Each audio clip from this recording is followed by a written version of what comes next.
papo de hoje é um papo rápido, mas é muito importante. Vem fomentado pela publicação hoje de manhã da nova Lei Complementar 227. Professor Luiz Couto, meu amigo, um beijo para você, meu querido, um beijo para você, para o seu filhote lindo e para sua esposa Iden linda. Então foi publicada hoje a Lei Complementar 227, sancionada ontem pelo presidente da República, que diz respeito a uma etapa importante da reforma tributária, que é a regulamentação do comitê gestor, e que acaba trazendo outras coisas dentro do seu pacote, coisas características, né, que a gente observa na forma de legislar do Brasil, deixando aqui também um beijo muito grande para Paty Machado, Patrícia também mentorada do Globo da Morte. Chegou também Évila aqui. Évila, um beijo, minha mentorada queridíssima. Então, pessoal, o papo de hoje é sobre tabela FIP imobiliária, né? A tabela FIP, até botei ali FIP com P mudo ali na mensagem aqui. Esse FIP aí nada tem a ver, na verdade, com a questão dos imóveis. Foi um apelido que acabou sendo... Ficou consagrado aí esse apelido para aquilo que a gente está tendo a partir da própria Lei Complementar 214, que traz IBS e CBS, e que flerta com essa coisa de ter uma tabela de valoração de bens imóveis. Tá? A tabela FIP é conhecida por nós para veículos, né, da Fundação de Instituto de Pesquisas Econômicas, FIP, né, e a gente já utiliza isso há muitos anos, e é importante, é uma referência importante que nós temos para automóveis. Por exemplo, a fins de seguro, a gente contrata um seguro que vai pagar lá para você 100% da tabela FIP daquele bem, 90% da tabela FIP, 110% da tabela FIP. Ou quando você vai trocar de carro e você chega na concessionária, você fala, não, a gente está pagando 80% da tabela FIP, ou ainda, né, você tem uma promoção para comprar um carro zero, cara, não, a gente está avaliando seu imóvel em 100% da FIP e tal. Então, a tabela FIP nos é muito conhecida, há muitos anos que nós temos a utilidade boa da tabela FIP de automóveis, e agora a gente tem a avaliação dos imóveis prevista, primeiro, na Lei Complementar 214 do ano passado, e agora na nova Lei Complementar 227, publicada hoje. Ana Carolina Tedoldi, minha queridíssima amiga, professora Ana Carolina, eu estou no Atacama, em São Pedro do Atacama, tá ainda dia aqui, daqui a pouco escurece, eu tenho que usar o outro celular para me iluminar um pouquinho aqui melhor durante essa live. Antes de eu continuar, porém, só lembrando que na semana dos dias 26, 27 e 28, eu vou realizar o evento, o workshop Hold na Reforma Tributária, e vou tratar não só desse assunto que a gente está falando hoje, sobre a tabela FIP, como também das mudanças sobre base de cálculo do ITCMD, que eu falei na live de ontem. Vocês estavam aqui na live de ontem? Quem é que estava aqui na live de ontem? O que vocês acharam da live de ontem? Quem não se inscreveu ainda para o evento, sapeca aqui nos comentários 2601, para que você possa receber as informações para poder participar do evento. É só comentar aqui 2601 e também encaminhar essa live para outras pessoas que possam ter interesse nesse conhecimento, nesse bate-papo que a gente está tendo aqui hoje. Maravilha! Dito isso, feito esse preâmbulo importante, eu convido vocês primeiro a visitar a Lei Complementar 214. A Lei Complementar 214, que foi sancionada no ano passado, é quem traz a reforma tributária de consumo, criando aí a figura do IVA dual. Meu sócio e eu, a gente está se divertindo bastante aqui no Chile, porque a gente brinca, né? Fala assim, estou saindo do Brasil para fugir do regime tributário do IVA dual. Aí você chega e compra qualquer coisa aqui no Atacama, por exemplo, qualquer lugar do Chile, vai vir lá na notinha, né? O IVA, que já é praticado aqui, e no nosso país passou a ser previsto na Lei Complementar 214, e que entrou em vigor, na verdade, a vigência dela já foi no ano passado, mas a eficácia dela começa a ter seus efeitos aqui a partir de 2026, com a alíquota teste de 1% de IBS e CBS. Olha que bonitinha, Márcia. Aluno vitalício também precisa comentar? Pois é, né, Márcia? Aluno vitalício já comprova que gosta porque é vitalício, né? Eu adoro isso, adoro vocês são uns lindinhos demais, sempre com esse carinho maravilhoso. Então, veja só o que diz, eu vou ler para vocês aqui, um trecho da Lei Complementar 214, eu vou pegar para ler para vocês aqui, que trata dessa possibilidade de ter uma tabela valorativa. Essa possibilidade da Lei Complementar 214, que não é a da 227, que foi publicada hoje, é a 214 do ano passado, é para fins de IBS e CBS, a incidência de IBS e CBS nas transações imobiliárias, compra, venda, locação, arrendamento, todos são fatos geradores de IBS e CBS. E aí, o artigo 256 da Lei Complementar 214 diz o seguinte: as administrações tributárias poderão apurar o valor de referência do imóvel na forma do regulamento por meio de metodologia específica para estimar o valor de mercado dos bens imóveis, que vai levar em consideração análise de preços praticados no mercado imobiliário, informações enviadas pelas administrações tributárias dos municípios, do DF, dos estados e da União, informações prestadas pelos serviços registrais e notariais, localização, tipologia, destinação e data, padrão e área de construção, dentre outras características do imóvel, né? O valor de referência poderá ser utilizado como meio de prova nos casos de arbitramento do valor da operação, nos termos do artigo 13. E o valor de referência deverá ser divulgado, disponibilizado no SINTER, que é o Sistema Nacional de Gestão de Informações Territoriais, e estimado para todos os bens imóveis que integram o CIB, previsto lá no inciso 3 do parágrafo 1º do artigo 59. E vai ser atualizado anualmente. Parágrafo 3º, tá? Para todo mundo que está chegando aí, eu estou lendo o dispositivo da Lei Complementar 214 do ano passado, por enquanto, para falar já da nossa primeira previsão de tabela FIP imobiliária.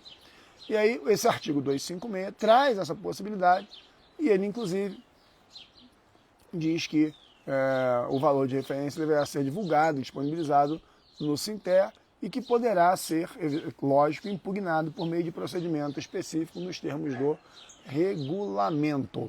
Jana, mentorada querida, boa noite, seja muito bem-vinda. Rafael Moraes, meu mentorado amigo, seja muito bem-vindo. Então, essa previsão já estava, como eu disse, no ano passado, na Lei Complementar 214, e que também teve previsão no próprio artigo 59 daquela lei complementar, no inciso 3, da figura do CIB, o Cadastro Imobiliário Brasileiro. Essa é a maneira que o Legislativo e o Executivo, né, porque foi aprovado no Congresso e sancionado pelo presidente, essa foi a maneira que eles encontraram de buscar uma padronização de base de cálculo sobre bens imóveis. Repare, não é tão simples assim se comparado com automóveis, né? Os automóveis têm lá uma quantidade mais bem definida de modelos. É muito mais fácil você identificar modelos para isso. E quando você vai na individualização do bem, a coisa é muito mais complexa. Quando a gente fala do CIB, do Cadastro Imobiliário Brasileiro, isso gera uma individualização. Os bens imóveis serão identificados individualmente. A gente até usou a expressão de dizer o CPF dos imóveis, né? Cada imóvel vai ter um CPF. Óbvio que não é um CPF, do mesmo jeito que a gente usa a expressão tabela FIP imobiliária, não é da FIP, também não é um CPF, mas é uma forma de fazer com que as pessoas compreendam essa lógica, essa dinâmica. São apelidos que o mercado dá para facilitar a compreensão da população em geral sobre essas mudanças. Então, é muito mais complexo você trabalhar isso com imóveis, ainda que eventualmente você opere com base mais regional, né? Por exemplo, aquele bairro, aquela rua, aquele CEP, aquela característica imobiliária, ou o metro quadrado daquela região. Existem várias maneiras de fazer isso. Só que, hoje, no dia de hoje, dia 14 de janeiro, meu 8º dia de viagem, foi publicada a Lei Complementar 227, que foi objeto da minha live de ontem, para quem pôde assistir. Eu até na live sugeri o número da lei, porque não havia sido ainda publicada, foi publicada hoje, mas a gente consegue acompanhar ali as normas que estão sendo publicadas, e eu já havia dito ontem que o provável número da lei seria 227, e assim foi confirmado esse valor hoje de manhã.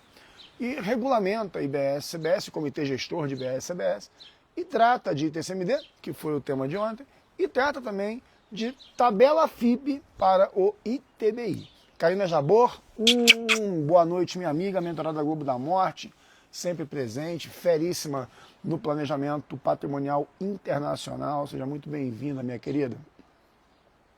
Então, pessoal, como é que ficou a previsão da Lei Complementar 227 para isso? E aí eu vou ler aqui para vocês a previsão que está lá nas disposições finais da Lei Complementar 227, no artigo 165, que altera o CTN. Então, o dispositivo que eu vou ler na sequência é um dispositivo do CTN, que está sendo modificado ou criado agora pela Lei Complementar 227, publicada hoje. Então, o artigo 165 da Lei Complementar 227, que traz uma redação sobre o ITBI, previsto no artigo, agora novo artigo 35A do CTN. Durante a tramitação do projeto, esse artigo levou outra numeração, se não me engano, era o 38, tinha uma redação um pouco diferente.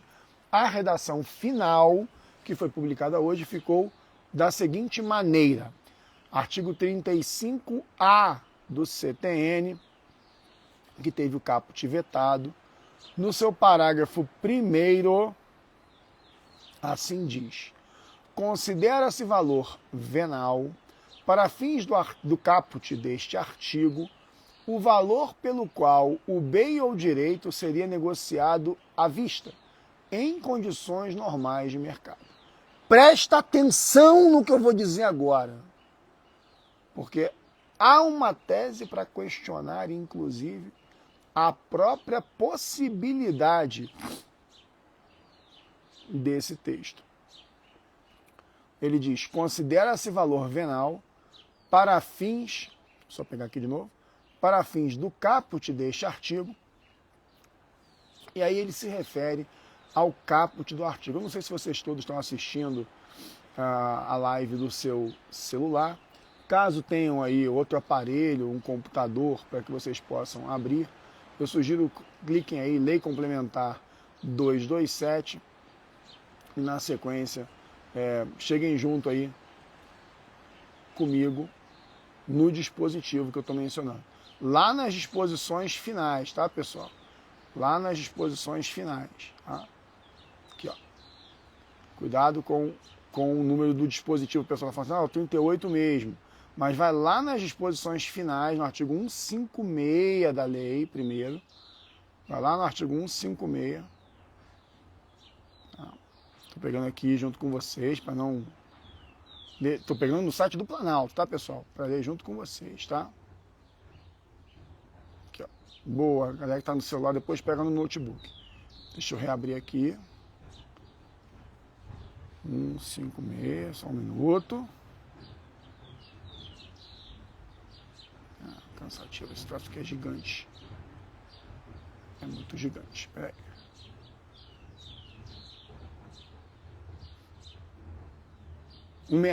Isso.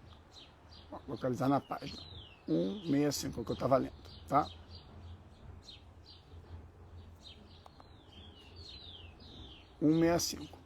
Ó.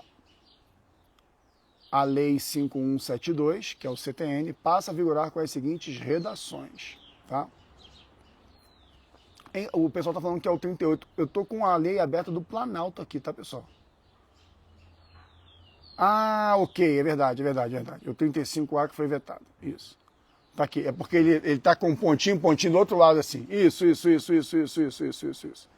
Beleza. Considera-se valor venal, voltando. Para fins do caput deste artigo, o valor pelo qual o bem ou direito seria negociado à vista, em condições normais de mercado. O valor pelo qual o bem ou direito seria negociado, é isso mesmo, é o 38, é isso mesmo. É porque aqui está o pontinho, o 38 está lá na ponta. Aí o 35A está com vetado em cima, parece que ele vem de baixo. É isso mesmo. Considera-se valor venal, para fim do disposto do caput deste artigo, o valor pelo qual o bem ou direito será negociado à vista, em condições normais de mercado. Parágrafo 2º.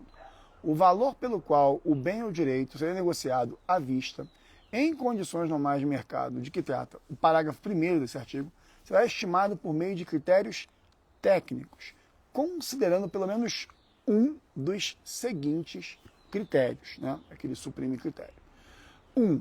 Análise de preços praticados no mercado imobiliário. Isso já acontece em algumas localidades, mas isso não é permitido no sistema atual.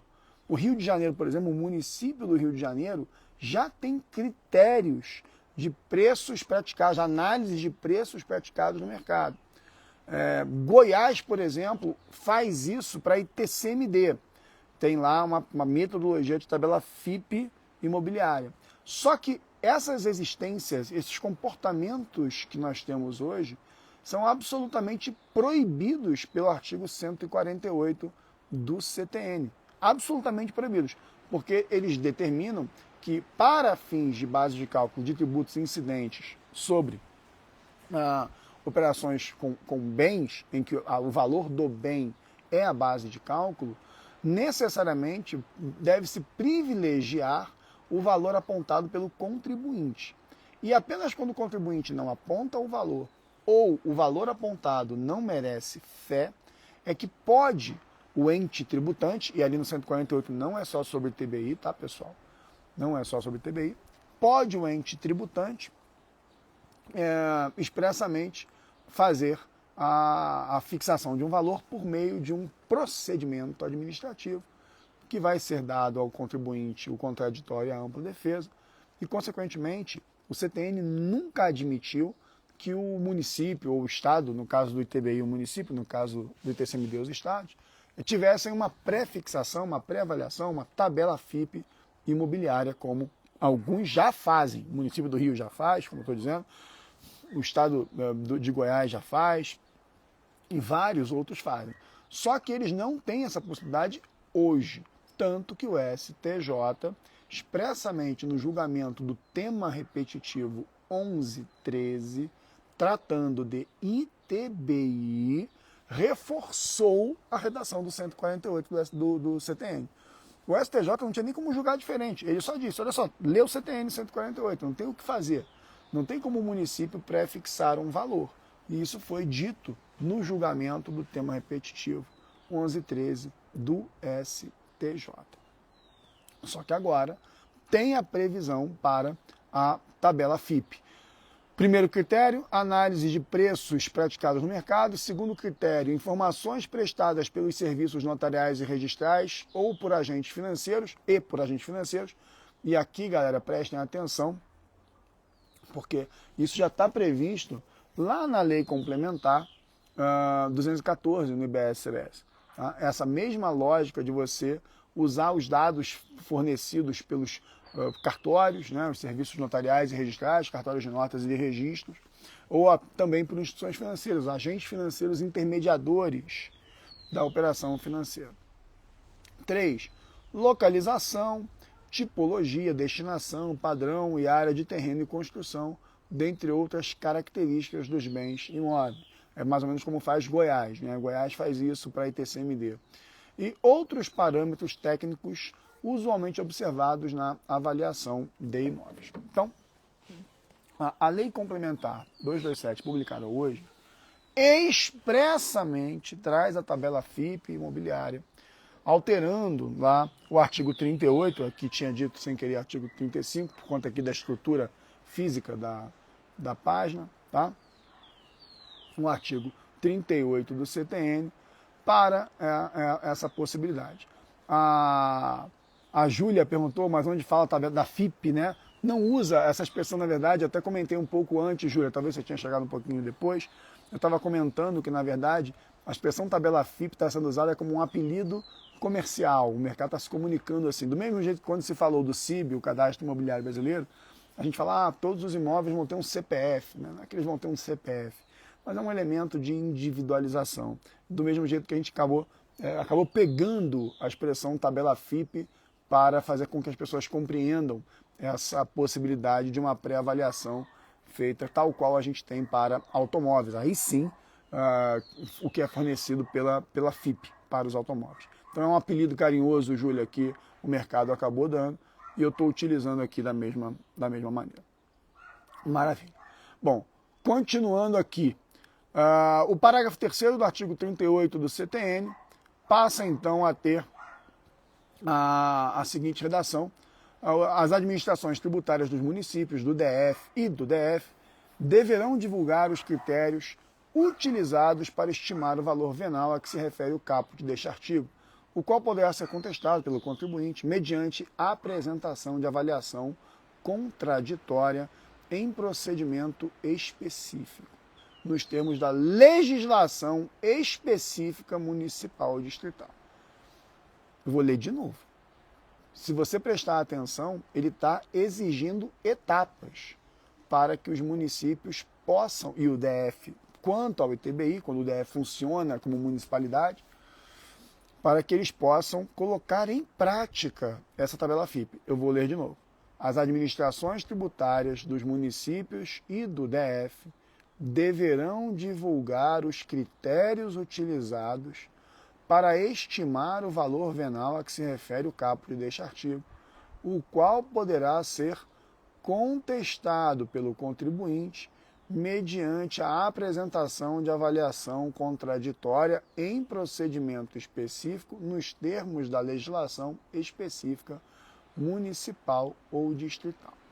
Na minha opinião, ainda que em alguns municípios já haja alguma previsão de procedimento administrativo para questionamento de arbitramento de valores, a mim parece que, como o novo texto do artigo 38 traz uma nova metodologia que contraria a regra anterior, caberia aos municípios e ao DF, quando funciona dessa forma, caberia a eles produzir uma nova redação para esse procedimento de contraditório. Por quê? Porque aqui a situação não é mais um cenário em que eu tenho um negócio jurídico sendo realizado e aí eu vou discutir com o fisco o valor do tributo como nós já estamos acostumados. Aqui o que está acontecendo é a possibilidade de o município ter isso pré-definido. Rafa está dizendo aí que a redação é sofrível, eu concordo, né? A Karina Jabur está concordando também, né? Então, a ideia aqui é de que os municípios teriam que produzir uma norma legislativa na sua legislação para dar razão, né, dar voz ao procedimento previsto no parágrafo 3º do artigo 38 do CTN, agora trazido pela Lei Complementar 227. Essa é a minha primeira leitura sobre isso. Tá? Essa é a minha primeira leitura sobre isso. A gente não tinha exatamente essa pré-definição como a gente está vendo nesse momento com essa maldita nova redação do parágrafo 1º do artigo 38 do CTN. Isso dá margem para questionamento, como eu falava, quando eu regalei meus olhos, né, essa minha mania de dar aquela regalada de olhos, quando eu falava com vocês sobre a possibilidade de discussão da aplicação dessa tabela FIP. Tá? Em relação a esse procedimento, com certeza, como perguntou aí a D3 Contadora, né, a maneira de você questionar, caso seja necessário, é sempre trazendo laudo de avaliação, que pode ser feita por engenheiros, pode ser feita por corretores de imóveis avaliadores.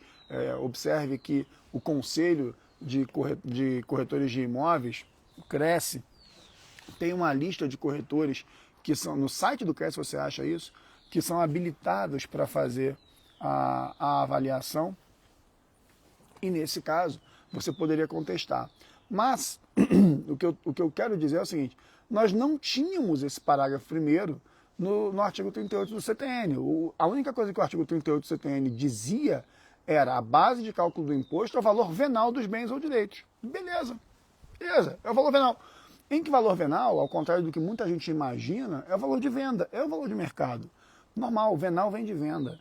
O que acontece é que muitos municípios tinham lá uma pré-definição de valor em que esse tal valor venal não necessariamente era real, era aquilo que se mostrava como sendo algo de mercado. E aí muita gente diz assim, não, o valor de mercado é um, o valor venal é outro. Eu dizia, gente, cuidado, valor venal é o valor de venda. O critério do município é que pode estar subavaliado, superavaliado ou justo avaliado. Então, não alterem a palavra venal para outra coisa que nunca foi. Venal é valor de mercado, sempre foi valor de mercado. A diferença agora é que, afastando o 148 do CTN, para fins de ITBI, vai ser possível aos municípios ter uma pré-fixação de valores que poderá ser questionada, me desculpe, pelos contribuintes mediante a apresentação de avaliação contraditória. Como diz o novo parágrafo 3º, agora criado parágrafo 3º, do artigo 38 do CTN. Na minha opinião, aqui deixando para vocês minha primeira opinião, a mim parece que os municípios vão ter que criar o procedimento específico para esse questionamento. Por quê? Se ele já tem algum procedimento semelhante, ele em tese não pode se aplicar a essa nova figura jurídica de previsão, de visão prévia desses valores. Essa regra, uma pergunta boa da DT Contadora, só se aplica para ITBI, tá? A gente tem a figura da tabela FIP imobiliária na Lei Complementar 214 para IBS e CBS. Obviamente que vai cruzar, tá? Essas informações. Mas é esse procedimento previsto no artigo 38 do CTN, do parágrafo 1º do CTN, e na sequência, parágrafo 2º e 3º, é específica regra para a figura do ITBI e não mais para outros tributos. Aí vem a pergunta talvez mais relevante de todas elas, né? Como é que fica o tema repetitivo 1113 do STJ?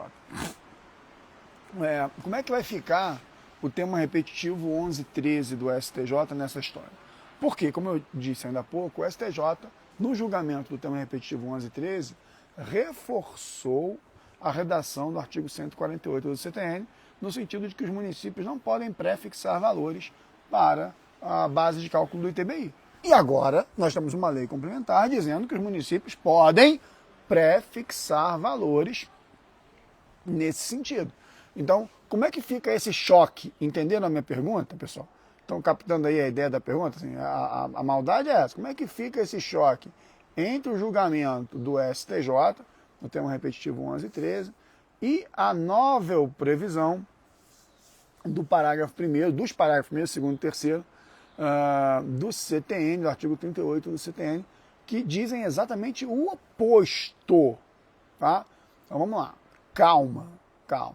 Em primeiro lugar, o julgamento do STJ se aplica a fatos geradores ocorridos enquanto não plenamente vigente o novo modelo de base de cálculo de imóveis para fins de TBI.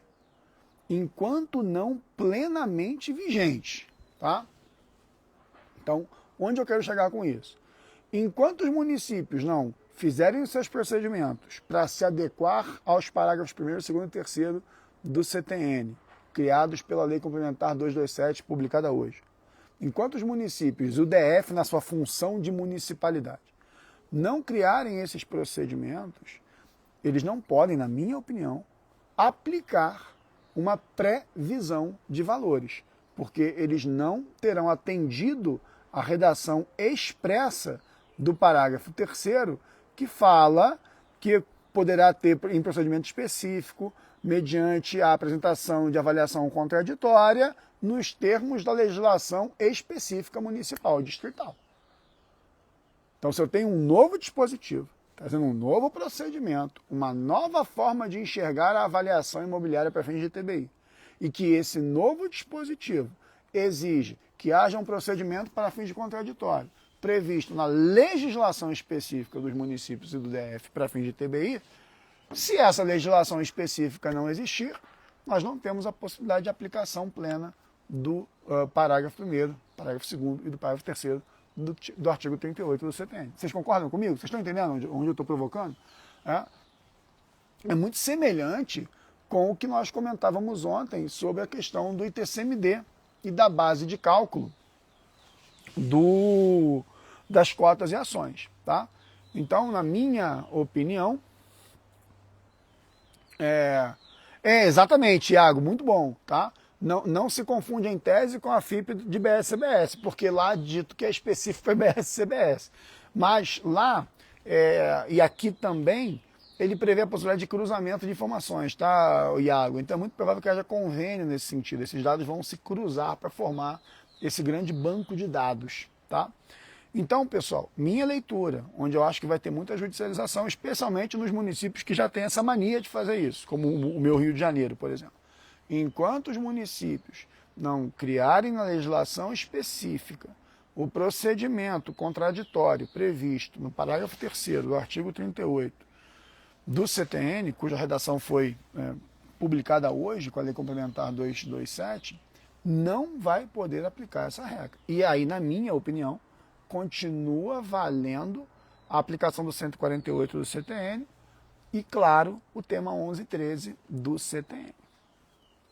Segunda coisa, quando cada município fizer sua legislação, e aí vem a discussão sobre lei, legislação, norma infralegal, etc., mas quando cada município tiver legislado sobre isso, não há que se falar em aplicação da anterioridade, Lucídio, meu querido amigo. Por que não há que se falar em aplicação da anterioridade?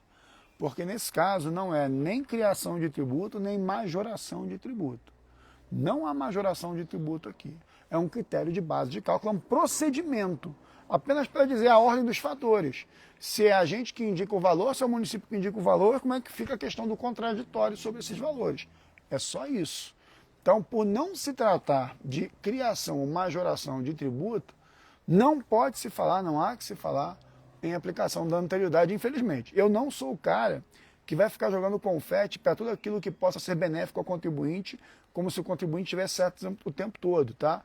A despeito de eu achar que é uma bosta ter que pagar imposto para um Estado que não entrega nada, mas eu não vou aqui fazer confete para buscar jogar para o povo, né? Jogar para o povo, que é como a gente fala. Não vou jogar para o povo aqui nesse sentido. Então, não acho que tenha que respeitar a anterioridade. Mas entendo que tem que respeitar a previsão da parte final do parágrafo 3º do artigo 38, de que tem que haver legislação específica municipal e distrital. Até lá, o dispositivo não é aplicável,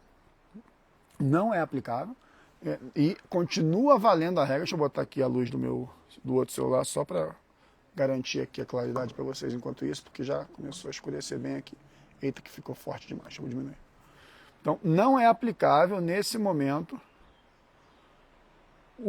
a nova previsão da qual a gente está falando aqui, tá? Continuando. E para os casos anteriores, Pablo, ainda vai dar para aplicar também o tema 11.13. Eu fiz uma live muito boa com o Mauro, meu mentorado do Globo da Morte, tá no YouTube, vocês podem procurar lá, Pablo Arruda e Mauro, e TBI. Então vocês vão achar muita informação boa nessa live, uma live muito boa, que o Mauro ensina como é que ele obteve dezenas de decisões favoráveis na imunidade TBI usando o tema 11.13. Na minha opinião, e aí, nesse caso, na minha opinião, com uma força quase dizendo, não é que é minha opinião não, é que não tem discussão. Todos os fatos geradores existentes antes da lei publicada hoje, menor chance de se aplicar ao novo critério. Então, você ainda pode discutir com os fatos geradores ocorridos até ontem, com certeza absoluta, o tema 11.13. Ele continua sendo útil. E depois disso, né? Depois de hoje, quando publicou a lei, como é que fica? Depois de hoje, na minha opinião, aí sim, acho que vai gerar uma boa discussão. Os municípios só vão poder aplicar essa pré-avaliação a partir do momento em que eles criarem suas normas internas para isso. Deu para entender, galera? Sacaram aí essa ideia do que vem com esse novo dispositivo 38 do CTN já existente, mas os parágrafos que nele foram criados, parágrafos 1º, 2º e 3º que foram criados ali, e a possibilidade de discussão e judicialização com base nessa necessidade de que os municípios regulamentem o procedimento de que trata o parágrafo 3º do artigo 38. Acho que, a partir da publicação da lei, que aconteceu hoje, a porrada vai ser grande, a porrada vai ser bem grande sobre esse assunto. Na integralização de capital, o fato gerador é o registro imobiliário, é o que deveria ser o registro imobiliário, mas essa é uma outra discussão para uma outra conversa que eu vou ter com vocês. Convido vocês, não se esqueçam, a estar comigo nos dias 26, 27 e 28 de janeiro, às 19 horas, para o evento Workshop Holding na Reforma Tributária. Lá eu vou tratar sobre TCMD, ITBI, etc.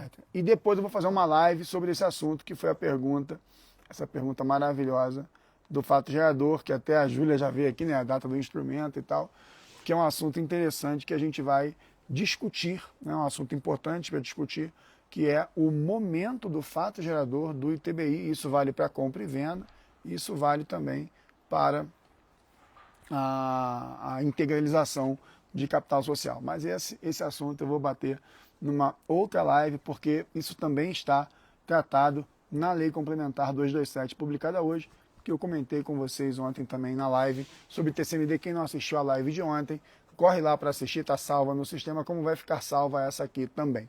Aqueles que não são ainda seguidores aqui desse canal, é só me seguir aí, como fez agora o Pedro, por exemplo, e os que não fizeram inscrição para o Workshop Holding na Reforma Tributária, façam isso imediatamente.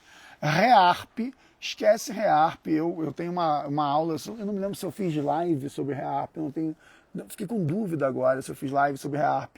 Eu fiz uma aula sobre REARP, eu acho uma bosta esse REARP, eu acho uma furada esse REARP. Expliquei isso para uma. Teve um REARP ano passado, que era pior do que esse agora, mas esse agora continua não me convencendo. Eu acho furada. Eu vou caçar para ver se eu fiz live sobre REARP, foi só uma aula para a minha comunidade do EPS. Eu tenho dúvida. Se eu não fiz live, depois eu faço uma live para falar de REARP com vocês, tá bom? No mais, pessoal, obrigado aí pela presença de vocês. Ricardo Luiz, vi agora aqui que Vinícius Marinho está conosco aqui, querido amigo. Um abraço para você, meu irmão. Temos que fazer um podcast, cara. Quem sabe fazemos um podcast sobre previdência e seguro de vida. Você, o Bernardo e eu. Aí a galera que é o time da Bradesco Seguros, o Vinícius é o CFO da Bradesco Seguros e o Bernardo é o CEO da Bradesco Seguros. São queridos amigos aí de longuíssima data. Mais uma vez, pessoal, obrigado pela companhia de vocês. Flusão tá ganhando. Daqui a pouco eu vou tomar um pisco sour aqui no Atacama. Amanhã é meu último dia com noite no Atacama. Depois de amanhã eu já volto para a estrada para continuar a minha viagem por um trajeto que eu ainda não sei, porque eu gosto muito de programar essas viagens dessa maneira, montando ali a viagem no meio do caminho, tá bom? Ricardo Alcântara, seja bem-vindo, meu irmão. É novo aqui, cara. Seja muito bem-vindo. Valeu. Agora eu vou curtir o papai, vou curtir meu filho, vou curtir o Eduardo, meu sócio, meu amigo. Um beijo grande. Mais uma vez, obrigado pelo carinho e pela parceria de vocês. Fui.